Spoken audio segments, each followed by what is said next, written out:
Let's start by turning in our Bibles to 1 John chapter 5, verses 7 and 8. For there are three that testify, the Spirit and the water and the blood, and these three agree. But wait, if you just read that in the King James Version, you're going to think and notice that something's missing. In the King James Version, verse 7 says, for there are three that testify, the Father, the Son, and the Holy Spirit, and these three are one. What happened? The King James was written in 1611. Did the newer translations take something out? Well, we are told by those that are called King James onlyists that the newer translations of the Bible are basically satanic perversions where Satan worked through people to try to remove sound doctrine, the deity of Christ, the Trinity, and things like that from the Bible. And so the question is that true?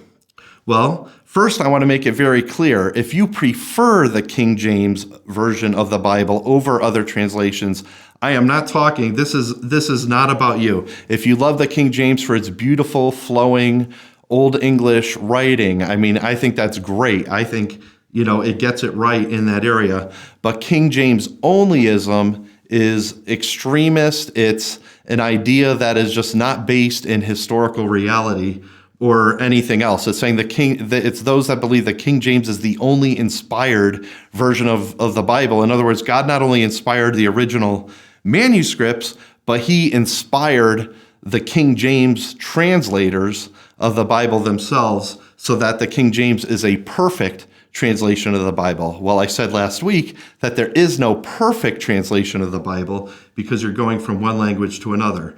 But the question is, did the newer translations of the Bible take things out of the Bible? If you turn to John chapter 5, verse 4, if you look at the Mark chapter 16, the longer ending of Mark, you're going to see differences between these translations. And the reason is because the translation is based on a different Greek text.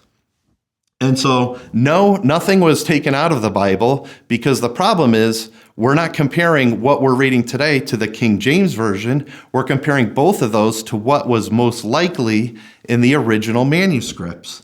And we don't have the original manuscripts. So we look at, clearly when you get back to the older manuscripts, the ones that are closer to the originals we think would be much more accurate. And so the King James Version is based on what's called the Textus Receptus. The final version of this is just the Greek collection of the Greek New Testament. The final version of that didn't exist till 1633. And it came from somebody who was called a Catholic monk named Desiderius Erasmus. And he created a Greek New Testament based on the manuscripts they had available. There were, at that time, about 7 Greek manuscripts that he had to pull from.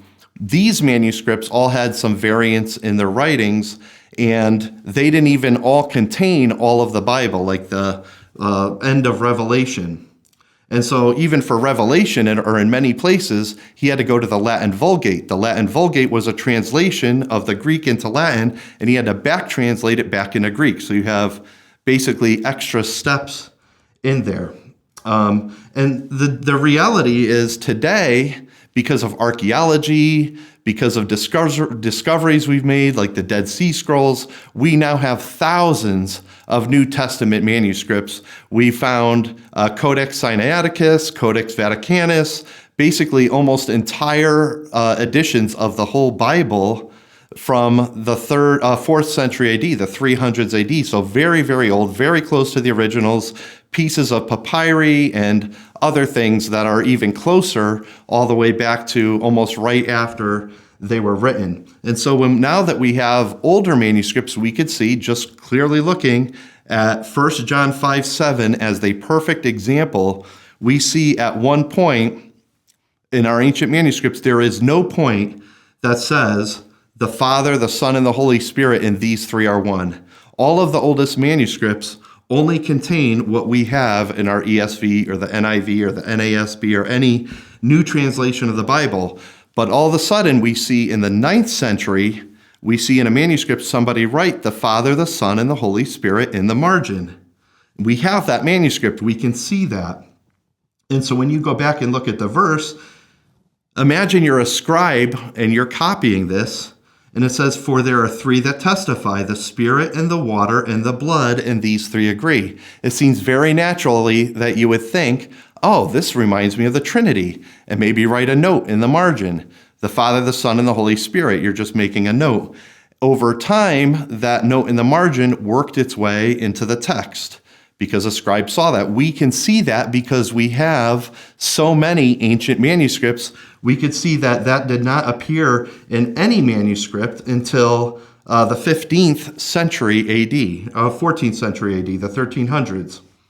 So we have access to thousands of manuscripts now, and we can have a more accurate vision of what the original Bible really said. Now just think about it logically.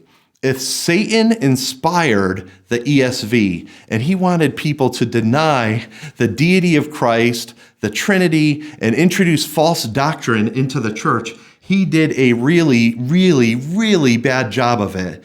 Because myself, other people who just love apologetics, love defending the deity of Christ, talking to Jehovah's Witnesses and Mormons and Muslims and others, we confidently use the ESV because the deity of Christ, I think, is even magnified more in the ESV than the KJV. And in any of the newer translations, I think it makes a better and more clear case for that, and especially because the language is just much more clear.